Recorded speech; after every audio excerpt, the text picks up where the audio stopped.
If you use a spiral mixer, you can go higher in the water absorption of your flour.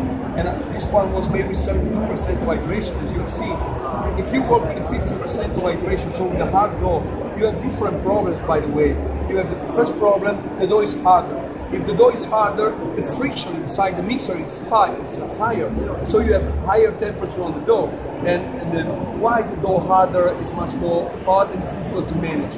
Because the dough that is easy to spread like this one has much more water. So what happens? The fibers of the flour get longer because of the water they have. If they have no water enough, the flour stays the fibers get shorter. So the dough is elastic. And when you try to spread it out, it will shrink back. If you have much more water, the fibers can get longer. And you can do the job like this. You can let it work. As much more water you put in your dough, that's another wonderful feature. Money.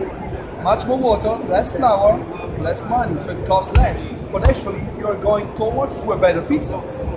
So much more water you have, much more crispy comes out the product, but it's not a cracker.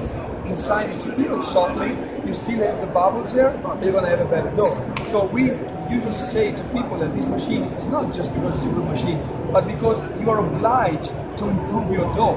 You are obliged to try to make a better dough, and at the end of the road, it's not because of the machine gives you consistency, but at the end you just improve your dough.